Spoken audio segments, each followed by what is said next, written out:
All right, ladies and gentlemen, welcome back to our next episode of Whistle Talk. Here we go again, trying another live episode tonight. So, for those that are out there, hopefully on YouTube, you're able to pick us up live tonight.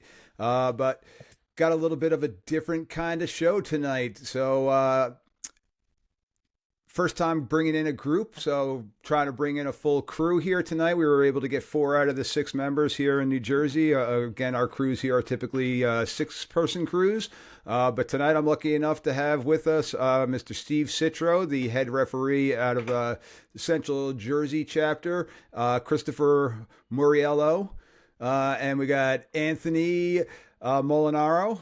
Got all the Italians here tonight so far, and we got Kennedy McFadden joining us. So, guys and gals, thank you very much for taking your time out tonight and jumping on here tonight. How's everyone doing? Good. Thanks for having us, mate. Thanks for having us. Absolutely, absolutely. So, just taking a look over here. All right, we do got our podcast is going live right now.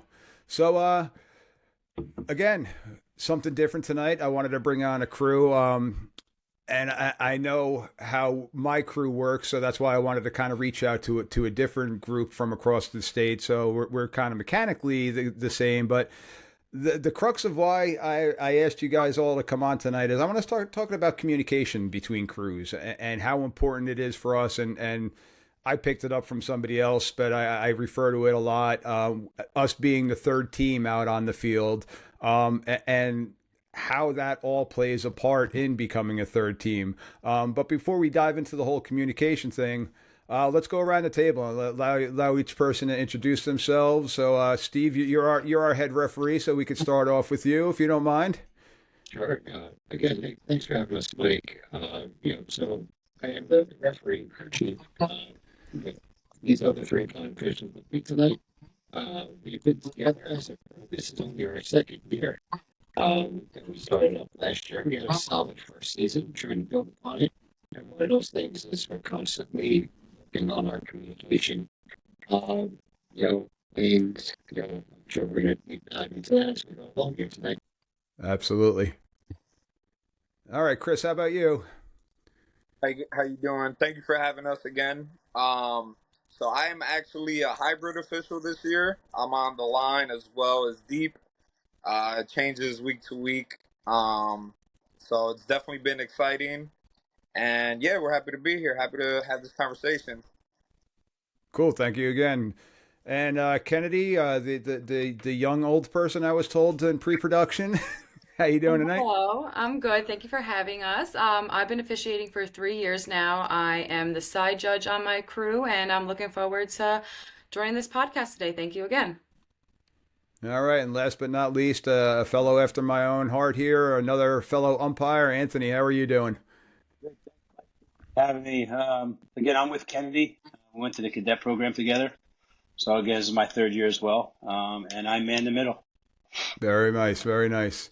And it's not for the faint of heart, as we're finding out. You can ask him about the nice shot he took a couple weeks ago.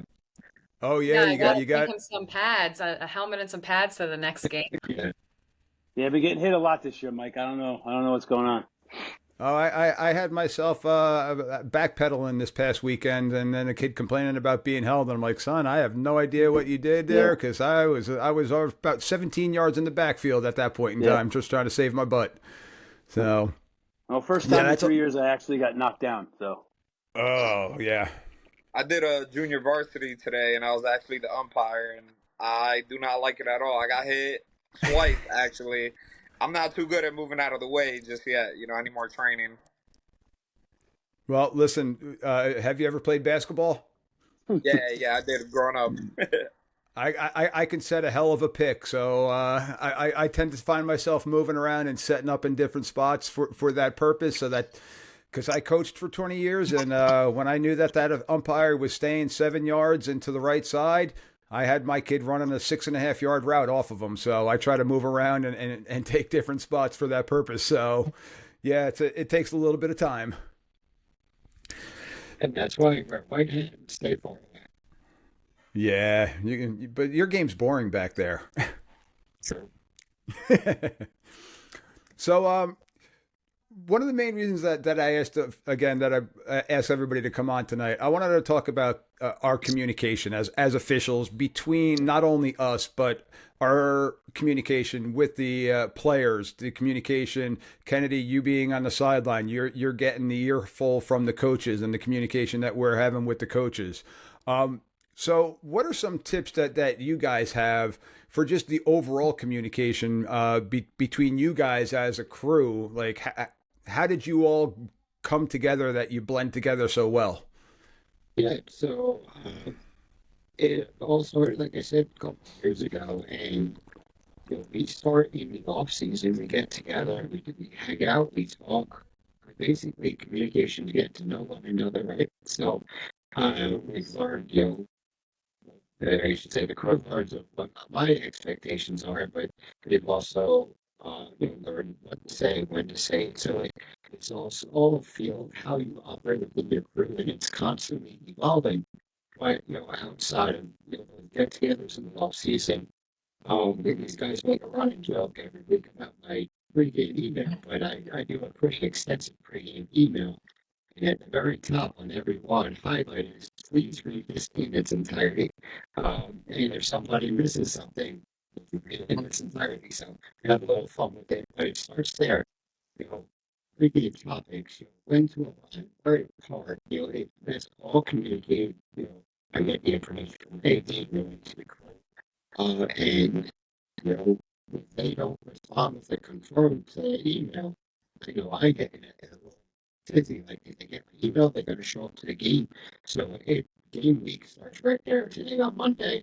Pre-game email. So that's step one for us. All right, We already got our Anthony. pre-game email for this week. It's already been in the inbox for a little bit now.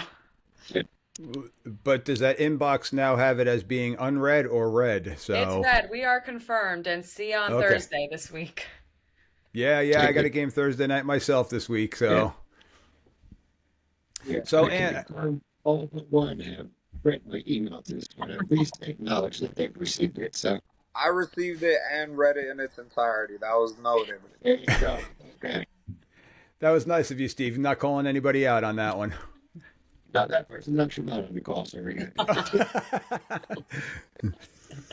So Anthony, I'm going to refer now to the umpire because you and I tend to have the most communication in game with the referee. And you being now in third year, have you always been an umpire since you started? No. And now, what specific things are you and you and Steve going over pregame, during the game that you guys are communicating with each other? Like I know how I am with my head official, and we took some time to get to know each other a little bit differently than when I used to be a short wing to start off, and then I moved to the middle. What are some things that you and Steve have been able to kind of put together so that you guys know that you're on the same page? Well, basically, in the beginning, for my pregame stuff, I usually get some kind of penalty enforcement stuff. So I usually go over my penalty enforcement with them, how I'm going to do it with my head linesman, and then before the game, we meet with the coaches. We go over everything that it concerns me and him. Make sure that we got a coin for the coin toss, and then we just have a meeting between us to go over, how we're going to count, how we're going to communicate on the radio, what he's looking for me to say, what I'm looking for him to say for the foul and the reporting of fouls, because all the fouls have to obviously go through the umpire because we have to do the enforcement. Yep. So it's just basically stuff like that. Yeah, I think So we're at the point now, like where most of our communication is nonverbal, right? So at the timing of the count that up and down, um, the two things we fear most in that pregame conference is hearing muddle huddle, right? So we learned how to communicate on those. And okay, are we experiencing information? Do we have the right numbers? Um, Anthony does a nice job pre-snap. Our snapper's not 50 to 79. I'll know it all. Snapper's number 85. This way, if something happens, 85 can't catch that pass, right? yep. So it's a very, a nuance that we figured out in the last year and a half so far, but we've got it down to a pretty good point. And just, like I said, hopefully we don't hear that third muddle huddle at all in our pre games. I think already, and we're good to go. Yeah, we're seeing it down here in a couple of regular down situations. There are a couple teams that are throwing it out. So we actually had that scenario come up where they only had four guys with the ineligible number out on the field, and they got away with it the first week because they only ran it once, and we caught it on film and said, oh, "Okay, they got us on that one, but fool me twice, no shot. We're picking up on it." So now, Kennedy, how is it with you now communicating stuff into them? How much on the O to O are you utilizing, or are you more hand signals and nonverbal type communication? Well, I'm in charge of the clock, so Steve will tell you even if one extra second comes off the clock, I'm on every time. You can have a second here, you can have 2 seconds here. So he puts me in charge of the clock, so I try to be as on top of that as possible. So I think you guys hear me pretty frequently, I feel like, especially with the clocks, and I'm giving the status too if we're on the snap or if we're on the ready. Steve has me doing that as well. So I think they hear me quite often. I also do use some hand signals. I'll go like this for the whine, or if we're on the snap, just in case, maybe he doesn't catch me over the O to O, he'll look back and see me. So even though I'm deep, I'm pretty active on the O to O, I have to say. Okay. And how about you, Chris? Uh, I think it depends on position for me, how much I'm using the O to O. So when I'm on the short wing, me and my other short wing, I feel like we talk a lot. Just reminding each other what's the line to gain. It's fourth down. It's a crucial down. Make sure we get to the spot. Make sure we crash when we need to. We had like a 2 minute drill last week where it was a lot of balls going out of bounds towards my direction. So just communicating, he was in bounds, he was out of bounds to the whole crew. So as far as clock status, things like that. When Yep. I'm deep, it's a little less. I'm in charge of the game clock, and so it's not as much communication needed for me. The one thing we talked about a lot was getting new balls in for if the passes went deep. So I try to be on top of that. Hey, I have a new ball, or I'm bringing in this ball. So just trying to communicate anything that we possibly can to each other. I feel like there's no limit to things that we can say. Any communication is good communication, I think, and we do a good job of that. Chris, I want to piggyback off that really quick. For the coaches that are out there listening, please, please have good ball boys, have good ball people, because we're looking like Chris, you brought up a great point, and we just had a game this weekend. Deep pass to the far sideline. Let's get another ball rotated in. Let's get it going. And we're sitting there waiting and waiting, and the ball boy is nowhere to be found, and we find that he's 25 yards down the field playing catch with another injured kid, and we're like, guys, come on, be in the game here. So coaches, for the tempo of the game, and then you yell at us if all of a sudden you get hit with a delay of game penalty, get those ball boys, get them on top of it. Yeah, I know earlier someone said that we're like a third team pretty much. So to me, when I'm on the short wing, I include the chains and like the ball boys in that. Pre-game talking to the chains and making sure that they're on the same page as us. Don't move if I don't give you a signal at the end of the first quarter, so I don't mess up the chains. Just stop and wait for my directions. And having the ball boys near, they're very important to the flow of the game. Absolutely.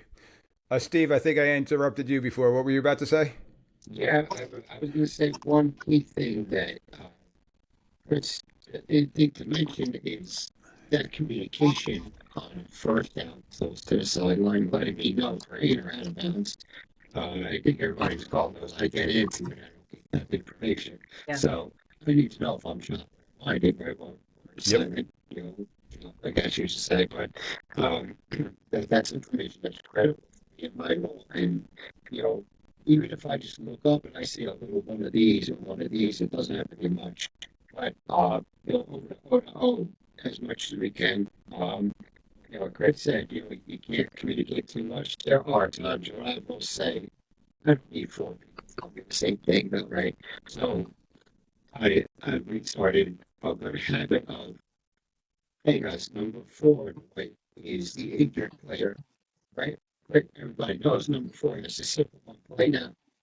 I don't need the entire crew back to me at that point, So, communication is great, but there's, such thing as too much communication, in my opinion. Um, and my big thing too is get on their own line. That's going to distract people. Yes. Um,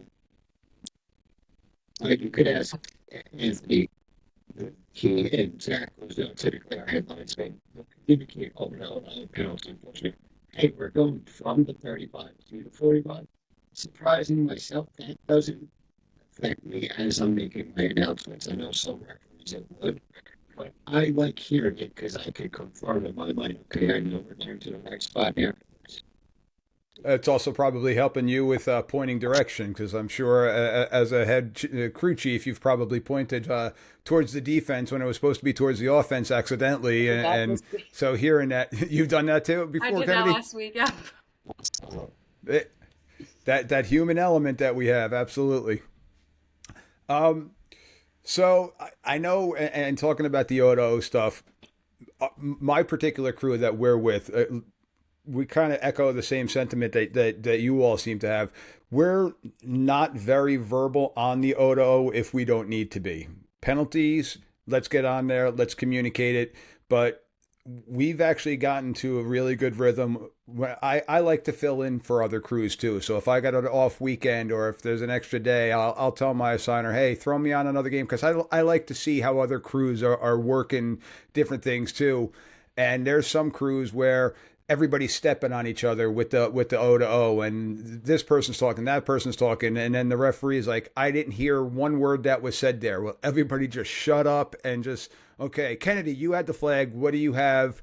And that's it. So I don't know how you guys are with that. If you have a set protocol with communicating in a flag, or if it's going to Anthony first, or if you're gathering together and discussing it, or if it's still over O.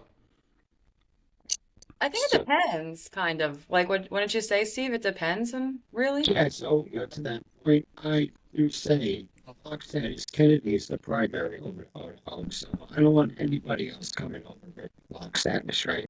I let Anthony and Zach look at who wants to communicate the enforcement over the radio. But they worked out. They're pretty sure you're the one that takes primary on that. The calling official, I requested, we're still working on this a little bit, but when you report it to me, I want everybody to open their mic, calling official, open their mic, this way the entire crew knows what we have, right? Yep. So those are kind of the standards I try to implement on the team. But beyond that, if you have something to say, you could say it. We probably communicate a bit more than most other clock operators say that to us, and it keeps us sharp, I think. And that's another great point that for a clock operator, hey, can you put 2 seconds back on the clock? Because Kennedy's telling me when a millisecond comes off. Just confirm, Steve, I'll get that done. Just confirm that you've heard me. So that's another big thing that's simple. Just start it, Steve. Just give me a second. It goes a long, long way. So now that brings up actually a great point too, because we have different clock operators each and every week, and for me, it's kind of a bit of a pet peeve when I see them with just the handheld, and they don't have a headset in. Because now what we're talking about is being broadcast across the entire press box, and sometimes it doesn't need to be heard other than by us in the stripes. We had a flag last weekend, and a guy on our crew is also a college official, and he threw basically a halo rule on a punt. And we got together and we talked about it. And he's like, I screwed that one up. And we're like, all right, you won't halo it. And he's like, yep. He goes, all right, we're going to wave that one off. And we communicated it with the R, who was about 15 yards away at the time when we figured everything out. But now if our guy upstairs doesn't have it, now it makes us kind of look, oh, he doesn't know what he's doing. But it was a good communication on our end that we did it. But again, not broadcasting it to the whole world to hear. And who knows? They may be an open mic. Oh, we got a flag on the play, and now all of a sudden they're hearing our conversation coming across. So different things like that. Yeah, we know about a lot of mics out there, guys. So I was mic'd up for radio last year, and they control the audio. That's a mistake I won't make again. Um, so we were just chatting through a couple files. There was one or two situations where I should say I wasn't quite so happy with the crew about it. I didn't know about it. And that was all broadcast over to YouTube. So I just know if you're locked up where he has a radio, he should have an earpiece in. Or if you are being broadcast on the radio, make sure you have control over that switch, because you're 100% right. Like, there are conversations we have amongst these six of us on the field that other people don't need to know about. Yep. And again, I'll go back to the third team on the field. There's conversations where I'm involved in a team that it's just us that need to know, and we need to get it ironed out ourselves, and then move on and get it correct. But the communication is still happening. Yeah, like Um, 100%. I could take you there. I just one more example of that last week. Uh, we had a not so much of a surprise because they told us they were going to put an onside kick, and then we had to call Dale. But there were situations where she put it the wrong way, right? She Push had it a the wrong way line. with Um, confidence. yeah. So, you sold it. but when I got up to her, she was rushing it. So part of being the critic was like, "Hey, take it right here. What did you see?" And then she calmed down. And so I'm like, "Okay, good.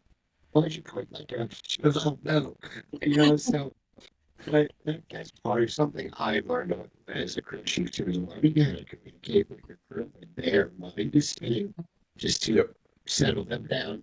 All right, okay, we get out here, like you say. Chris did a great job. I don't know, I'm selling a surprise outside earlier this year. So, they're very good at recognizing it, but I think we all get a little anxious when we have to report these things. So for the crew chiefs listening, learn your crew a little bit. See when they're in that state, I'm kind of guy. I see, I'll go for beer after him. Like, what, huh? And then it just snaps me like, okay, now what you think? So, kind of, learning folks you're working with, and that's another very effective communication method. So now I know if I ever work with you guys, just pull a little Joe Montana. Hey, is that John Candy in the front row? Yeah, exactly. Just like I've been there myself. I've told people, especially early in the career, if I'm there and the headlights, settle me down. And then, okay, I can explain what I saw. We can get through it. Yep. Mike, I So, usually bring the jokes to the crew. Mike, that's usually me. oh, there you go. There you go. So you're the one snapping them out of it. I'm usually the jokester. So Except for when now, I bring a joke and everyone goes, "He goes, come on, man, I'm trying to be serious here." that's him playing a joke on you, Steve. Yeah. So now I'm going to go back to the Stone Ages. The Odo is relatively new in the past 5-6 years here in New Jersey.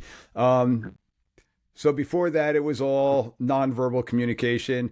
And I know there are the few chances that somebody may or may not have charged their headset over the weekend or to get it ready for the upcoming game. So what are you guys doing if there's no verbal communication going on, if there's no headsets, if there's technical difficulties, things like that? What kind of nonverbal cues are you giving each other? Well, I know for me and Chris, when we're deep, you got to punch if you have the 11 on defense. For 12, we go like this. Without the O2O, I'll go like this. And then if we have 10, I'll just give them like a signal down here with my hands open, kind of like a sideline warning symbol, but like I'm just normally looking at Chris going, I have 10. So that's what I know me and him do deep when we're counting players and stuff of that nature. Yeah, I Yep. know on the line. I mean, obviously we're punching for the guy in front of us, make sure he's back. I don't know if it's still proper mechanic, but I do double sticks, every time that I see it. Even the two back, like I'll do like a two kind of signal, just to let him know, there's two back on my side. Um, and I mean, we had a game where my deep official, his mic went out. So pretty much, just running up to him every, few seconds, looking at him, making sure he's good.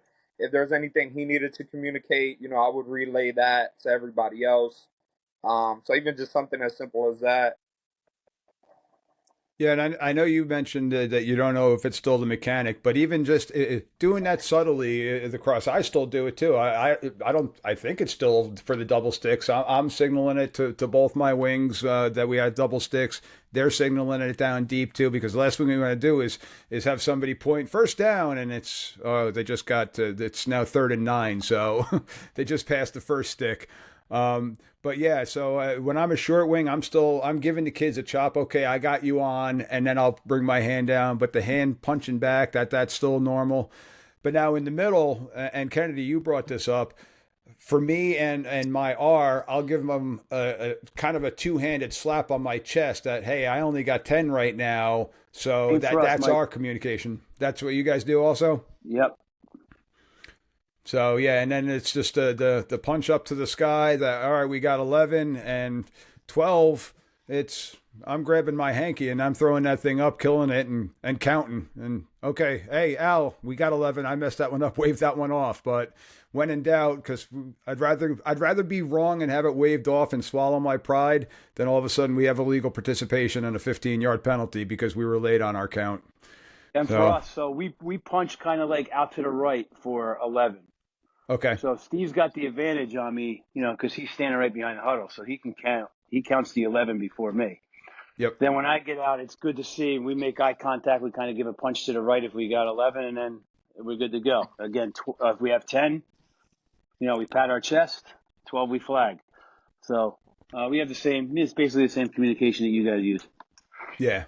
And the reason I started going high with it instead of out to the side is because, like I said, I kind of move around, so I want to make sure that my head guy knows where I am. And I'm 6'3", so I do kind of stand out in the crowd back there. But with these high school kids, sometimes I'm the small person in the middle there. So I like to give it up a little bit higher for him. And our white hat sometimes, like you said, Steve, that not a deer in headlight, but you guys have to be so hyper vigilant on what you're focused on because, well, everything falls on your shoulders. So I'm making sure that I got him and that he sees me. So I'm putting it on my shoulders to make sure that, okay, he's got me. We're good. I have like a question, I guess, almost. So today I said, I did a junior varsity game. I was the umpire. So I would count the defense every play and punch to the side. There was a play where the line judge threw a flag because the offense had 12, and he was basically telling me that it was my responsibility, and I just wasn't sure if that was accurate. But it's just kind of in line with what we're talking about. We have no O2Os in JV, so we didn't Yep. communicate it properly enough, and he was the one that had to make that call.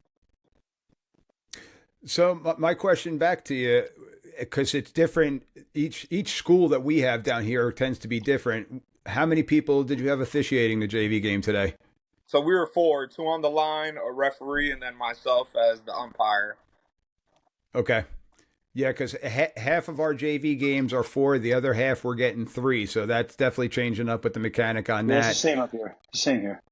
Yeah. I mean, I love the 4-man mechanics, especially with the JV games. I think it should be necessary because those kids are a step away, an injury away, a pulled hammy away from being out on the varsity game. So their competitive juices are flowing, and some JV teams are going to go out and beat varsity teams. So having 3 people, it's putting us in a disadvantage, and also I think it puts the teams in a disadvantage too. So Yeah, I'm also a proponent of 4 because it puts you closer to our 6-man mechanic, right? Yeah. 3, there's all the, if you only have 3, depends on the 3 that are out there, how you're going to operate, right? Everybody does at least 4 have set mechanics be very similar to close to the 6-man mechanic. So, uh, honestly, Bruce, I can't answer your question. I haven't worked on 4 official game in a long time. So, but it's just, somebody's going to count something, right?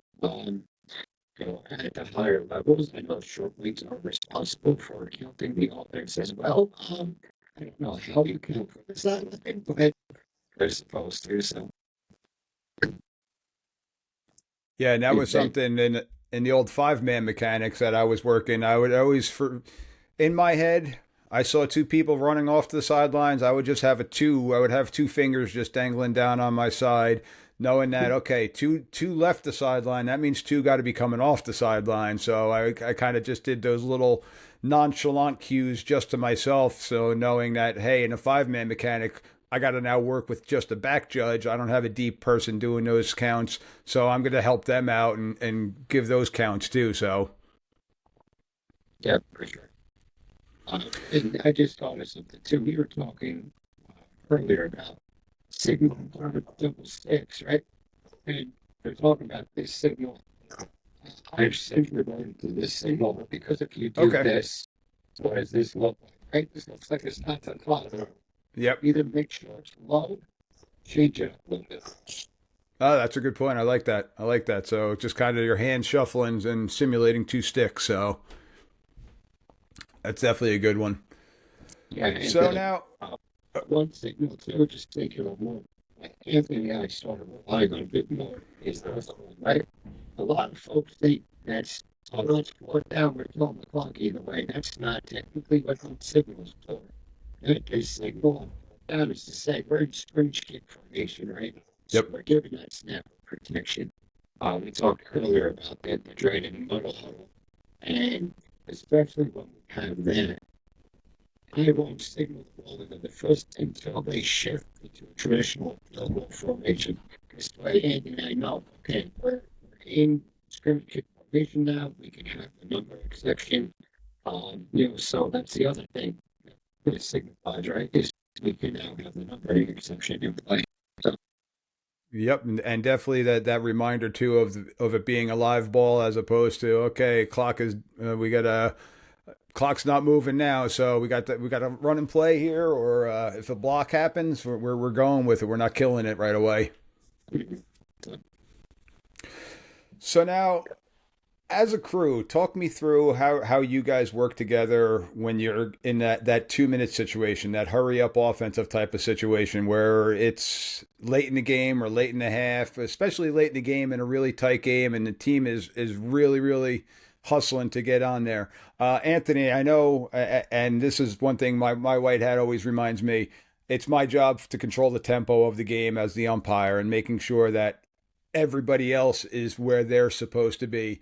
How are you guys as a crew working that to make sure that hey, we're good, we're set, we're all there? So different things like that. So basically, when we go 2 minute, we have to pick it up a little bit too. I'm not saying that we have to go into full, sprint mode, but if the teams are getting ready in 2 minutes because they're driving down, whether or not they need a field goal or a touchdown, and you're under a minute and a half, you can't be strolling there to get the ball, take your time setting it because they're ready to go. So I just have one message for them: look for my hand. I raise my hand up after every play. They know where to throw the ball. I catch it, I spot it, and we go. Yep. So for And me, how as about as the umpire, all I do, Mike, to be honest with you, is I just pick up my pace. That's it. Everybody else can stay at their pace and just get me the ball, and no matter what you have to do, launch it, and I get it and set it.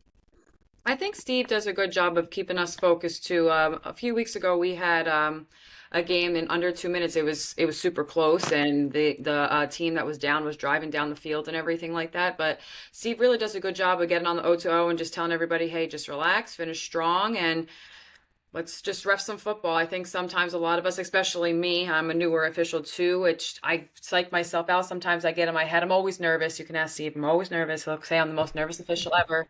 But you just have to remind yourself, like, just slow down. It's just some football. Just go out there and ref your football and do your thing. Yeah, I yeah, feel. Go ahead. okay, Chris. No, I was gonna say. So last year we were a full like 6-man crew, and this year before the season, one of the guys bowed out. So we've been having a rotation of people come in and fill in the spot. And we had a few games where they're in a 2-minute drill. The offense is trying to score; they want to get out of bounds. And we had one where the line judge he kept him in bounds when you give them that out of bounds. So we talked about that a lot. Pretty much know what teams are trying to do. know that the offense is trying to score. They're trying to get out of bounds. They're trying to save that time. So just have like, game awareness as well in that moment. So, you can officiate properly. And, just communicating, like we always talk about timeouts, make sure we know exactly how many timeouts both teams have. Like I said, know if it's on the snap, if it's on the ready, if he's inbounds, out of bounds. So, communicating before anything major happens, so we're prepared for it. Okay, good stuff. Steve? Oh, yeah, so I think my main job as a referee, like you said, I basically watch the basketball game, right? I'm not doing a lot out there. I have all eyes on me when I'm giving signals and everybody else is working, right? So my main job outside of that is to kind of control the crew and help them out the best I can. And, Billy does a nice job. Hey, Steve, we're under two. And then I'll try to make the guys know what that means. No, we have clock options here. If we're in that 2 minute scenario, the group does a nice job. Hey, Steve, potential on-site kick here. Do you want us to go up? So they remind me of that, and then we, okay, yes, let's go up. But I think the one thing that Ken was alluding to that I bring to the crew in that scenario is under 2 minutes, we have a first time out of bounds. I'll pop up on the huddle and say, "Hey, guys, take a breath. Clock, stop here. Collect yourself. We're going to go slow. Before we let you drive. Hey, guys, no, let's timeouts. Okay, they're going to want to go fast here. Just trying to hit everybody's head a little bit. Like, all right, know the situation. And then, all right, we can take a breath. We're doing well. Let's finish strong, like Andy said. So I think that's probably the main benefit I can have to the crew in those situations. Especially, you know, Andy said this is year 3 for them, Chris. I believe it's year 4 for you, correct? I Three, think three or it's year, okay. It's year 15 for me, so I've been through it more than they have, so I can rely on my experience a little bit more and try to help them out. So one thing that's really ingrained with me in the last couple of years of being with the crew that I'm with now is our white hat, and it's part of his pregame speech to us, just like your email.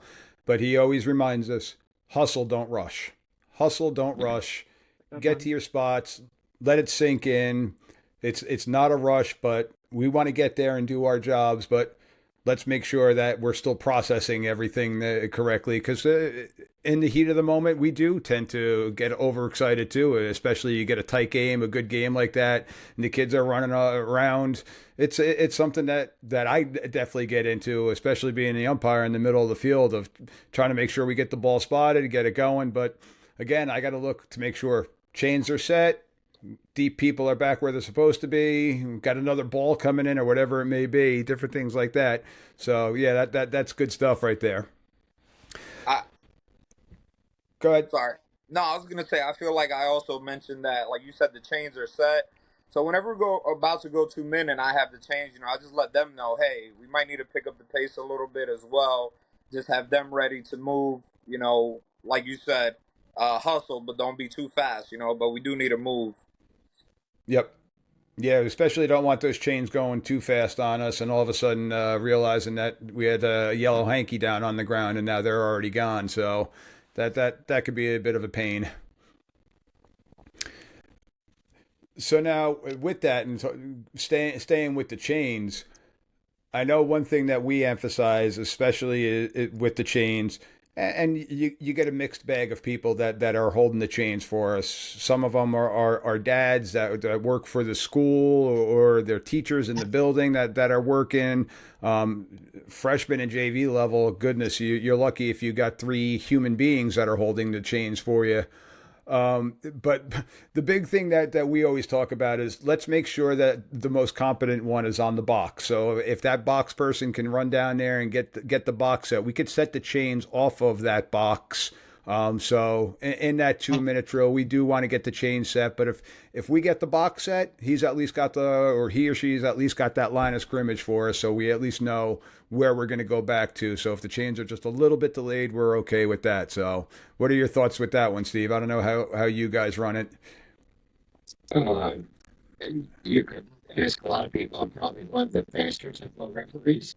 Okay. Anthony gets the ball in his hands, I'm winding, we're going. So, I do work short wing a bit as well. And part of my, pregame routine is to have a nice conference with the chamber, right? I'll talk to them about where to set up, and move, what it's for, et cetera, et cetera. And one thing I asked them is like, listen, you're an extension of the crew, you're part of us today. And I always say thank you for your help. Let them know you appreciate them being there because without them we can't have a football game, right? But I do ask and say, listen, if we do have a very low game, just make it to a job for me. I was like, I don't need anybody sprinting, you know, but just you. And then especially like if you had that baseball player there that you could tell he doesn't want to be that, right? Or that JV kid that just wants to go hang out with his girlfriend or something like that. I always draw this and it was like, listen, help us with the pace of play. Get out of here a little faster. I try to talk on their level, get on the same page. Sometimes it works, sometimes it doesn't. Um, and one thing I try to remember is to please show up after halftime. Please come back. Sometimes they don't show up after halftime. Definitely at those sub-varsity levels, absolutely. Yeah. So Chris, we got in our chat here. Mike from Ohio says, not sure where you're from, but here in Ohio, 4-man mechanics, the U is responsible for the defensive count. Think it makes the most sense. So we got thank you, Mike, for chiming in on that. Appreciate that. So yeah, we do have a lot of four-man mechanic games here, but most of ours again are 3-man mechanics, so it does make a difference, and sometimes you kind of lose track of that. And we all know that that's where we're going to find the craziest stuff when we're working those lower levels. The trick plays and the coaches drawing the stuff up in the dirt, saying, "All right, let's try this play and see if we can get away with it." Yeah, I like to say the pop or athletes are it's not. Absolutely. So last topic I'd love to dive in with you guys all. Post game. We're communicating. You talked about your pregame conference and your pregame emails, and now communicating during the game. What do you do together as a crew post game, and how do you evaluate yourselves or different things like that? What tips possibly do you have? So when I don't see the bus cloud of Chris getting out before I even sit down, I knew that was coming. we got a couple of folks who like to rush out after a game. Um, but one thing I like is after the game, I'll give my little assessment. All right, guys, this is what I noticed we need to work on. Yada yada. How does everybody feel? Anybody have anything we want to talk about? And typically, things that I say we need to improve on will be in next week's pregame, right? It'll carry over because we're going to talk about it. That's a little bit of what goes on in the locker room.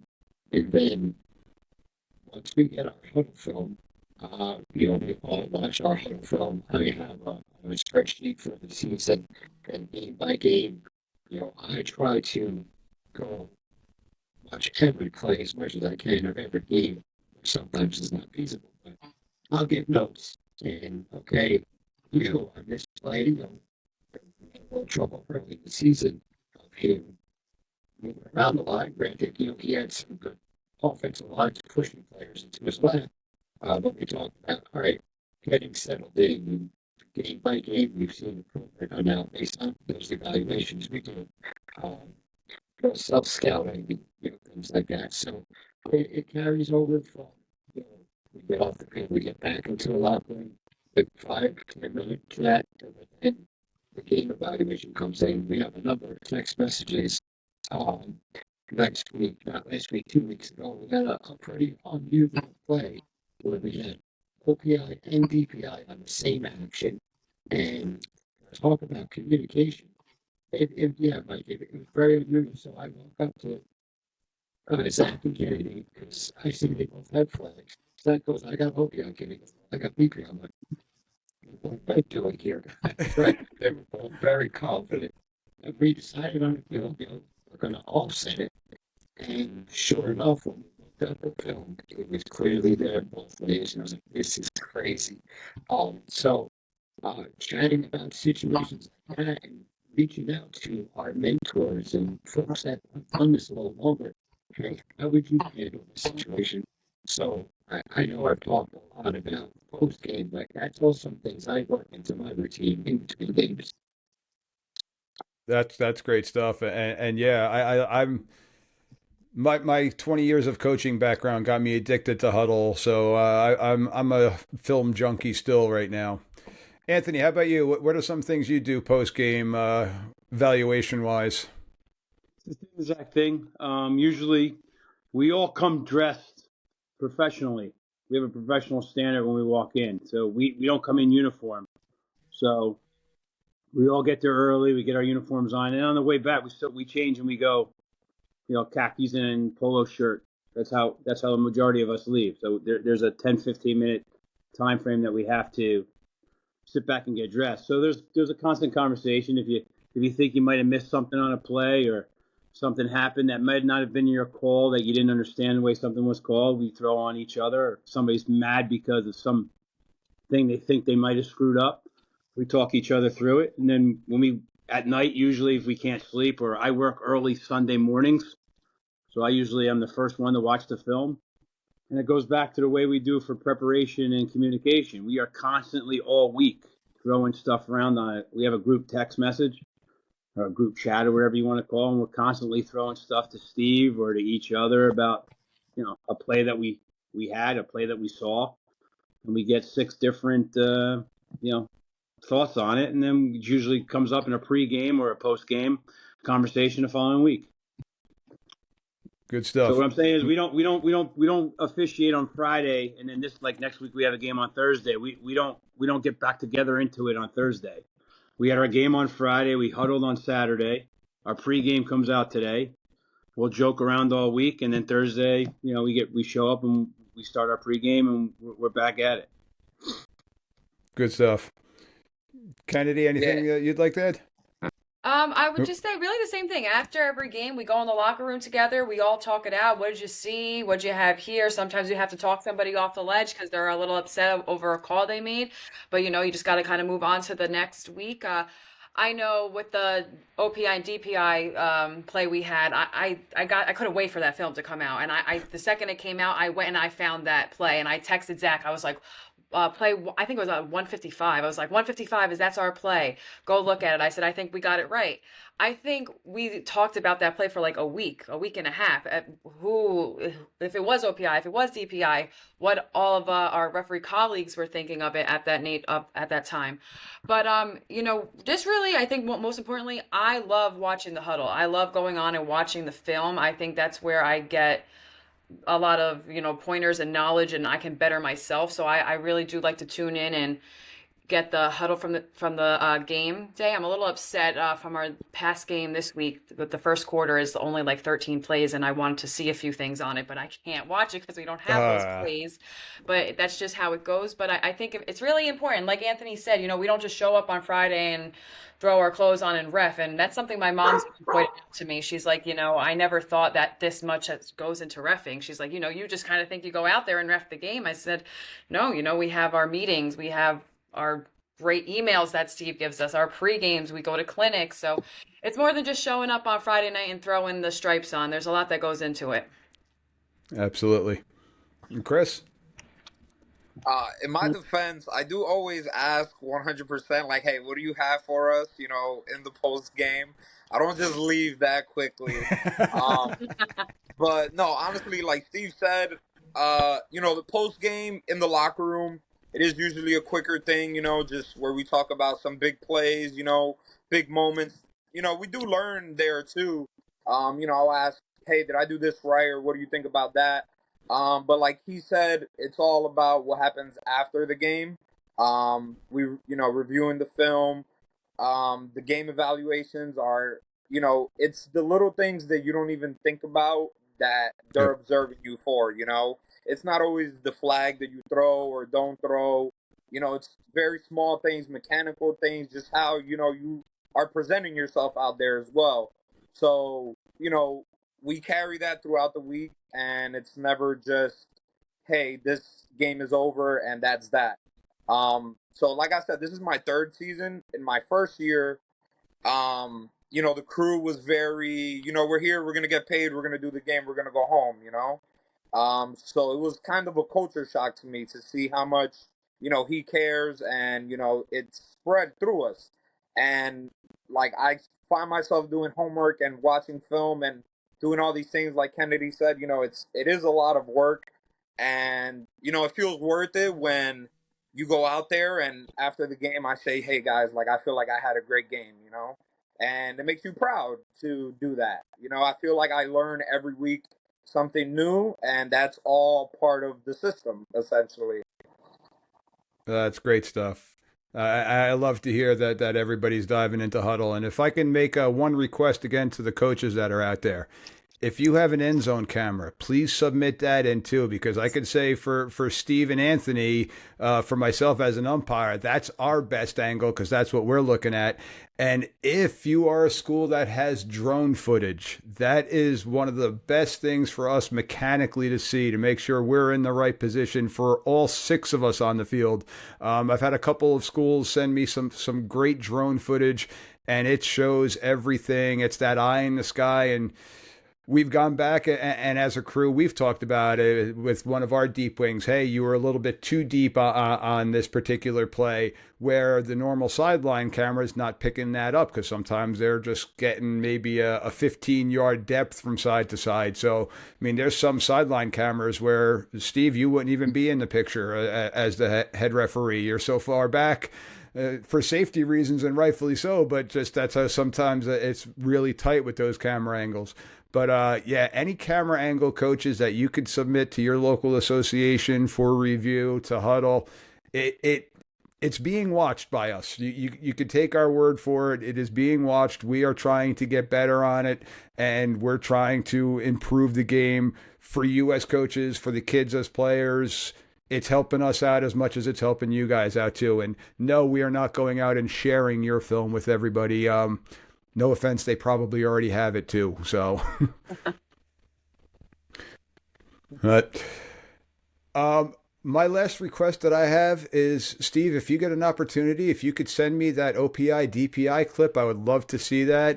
You could send it. I've got a Huddle account that's called Whistle Talk that my association let me become a JV team with. So I've got my own Huddle account for that. I would love to take a look at that clip, and if it's okay, share it out with people about and go over that on one of my future episodes.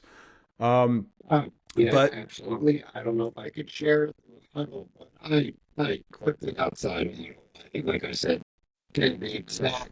Myself, we were sending it around, and probably 3 or 4 different opinions on approach to that play. So, um, the one thing that was very satisfying to me is I work very close to Jim Kapora. I think everybody knows, most of our audience probably know who Jim Kapora is. Very respected in this area. He said we did the right thing, so that was very satisfying there. But absolutely, I could get that played in. And before we wrap up, you kind of mentioned it right, and I feel like we did a deep dive into this. Officials on this call, coaches would really appreciate it if you just talk to them, right? Coach, this is what I saw. They may not like it. They may not like your opinion. But I promise you, if you're communicating with them, they will at least respect the fact that you're communicating with them. You maybe even calm down a little bit. If they're screaming for a whole part, that's not all.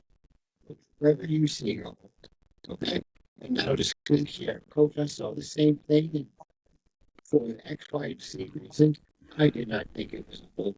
Those little things I've learned over the years go a long, long way in helping keeping coaches at least calm and respecting what we do. And I can't emphasize that enough. And for me, the confidence in helping the coaches just came over time, and me learning, and you'll continue to learn and be confident in my ability in what I saw. So for the new officials out there, please Don't be intimidated by it. Just keep working on it. And I'm telling you, game management that will go a long, long way. I Can I couldn't add agree on with you to more on that? that. Can I add Go. on to that really quick? So, last week the team was doing onside kicks like almost every time. So, I called an offsides on the kicking team, and the coach was screaming at me. I was getting, "This is BS, F this, F that," and I told him they broke the plane. It's a plane. They crossed it. Then he asked me, "Well, who crossed it?" I said, "Coach, like the whole team crossed it." And so then I'm getting again the BS's and this and that and the third. And they must have had a tablet up top and watched it. And he actually came back over to me a few plays after and he said, I made the right call. And I said, thank you, coach. So Yeah, just that talk is to him. definitely gratifying. Yep, 100%. Mike, can I piggyback on what they said too? Yep. Well, for me and you, it's a little different because when me and you are the you, we don't have to deal with coaches. It's probably one of the reasons why I became the you. So we have to have the same rapport that they have with the coaches. We have to have with the young men because we control what goes on in the middle. So as these guys know, I don't want to say yelling and screaming in a negative way, but there's no doubt that anybody hears me. You Yeah. will hear me. I'm on every single play. Get out of there. Use the ground. That's it. We're over. Let's move. And I think that we as umpires have to do that because there's been games where it could get out of control Yes. with these kids. And we are basically the police in the inside. We're the cops in the middle of the field. So, for these umpires that are out there, be able to go up to a kid and from stand behind him and just talk to him a little bit. And Hmm. you'll never know if these guys will really they'll listen to you. No, I just had a situation this weekend. We had a first-year cadet work his first varsity game with us as a replacement, and I don't know about you, Ant, but when that ball gets snapped, I spit the whistle out of my mouth. I don't have the whistle in my mouth because I'm not making an inadvertent whistle, and it was his first varsity game working on the sideline, working as a short wing, and play was over. I put my hand up to signal, like, hey, I got him down, but I'm not blowing the whistle because I'm going to wait if you got something different, progress or anything like that. And he was really late on the whistle, and he's like, oh, Mike, I thought you were going to have that whistle, and just had to explain to him. I'm like, no, this is how I operate, and you being a newer person today for our crew. I said, understandable, but just make sure you sell it. And for me, Chris, pre-snap. I mean, Steve loves the finger whistles on the umpire, but I use a lanyard, and I hold the whistle in my left hand. And the only time I plan on blowing is if I got, a bad snap on the center or one of my keys moves early. That's the yep. only time I'm blowing my whistle. And then as soon as the play, I drop it out of my hand, and I have both my hands for my flag or my beanbag. And Steve, I gotta have Anthony's back on this one. It's tougher to catch the ball coming into place when you got a finger whistle on and your fingers are locked together. So it gives us a better chance of catching the ball because, no offense, there are some side wings out there that thing comes in like a duck. So we need That's two me. good hands. You're guilty? Well, I told Steve, I was like, next time you have a female in the class, you just have to have a class about how to underhand throw the ball in. I think part of the issue is my hand is so small compared to the ball, but that's like another running joke on the crew that I just can't throw the ball. Gotta make sure you blow your whistle before you. Yes, the whistle. I couldn't blow the whistle at first. As crazy as that sounds, I could not blow the whistle at first. One thing at a Like time. if Kennedy's getting the ball, it's a handoff. I run all the way in. I'm like at the hashes. I'm like, here. Good stuff. To be clear, I hate the finger whistle. I'm trying to coach Mr. Moreno here to not use it. So not just that, breaking chops there. I agree with both of them though, because today I umped with the finger whistle and it was really annoying. And they told me, they said, stop blowing your whistle. You're not supposed to use it at all as the umpire. I'm like, I didn't know that. Yep. We got pre-snap, and after that, it's up to the sides for forward progress and to get the spot. So that's where me being a big loud Italian, I'm using my voice and I'm refereeing, I'm officiating with my voice as opposed to a whistle. So, well, at this point, ladies and gents, I want to thank you once again for coming on the show. I truly appreciate it. Thank you for taking the time out of your week. If there's anything that I can do to help you guys out, please, by all means, reach out to me. You have my email address, and for the folks out there can reach out, and I can reach out to the group I had here. Go to MikeDThereferee@gmail.com, and I'll be able to put you in touch or find out an answer if you've got a question for the crew that I have here.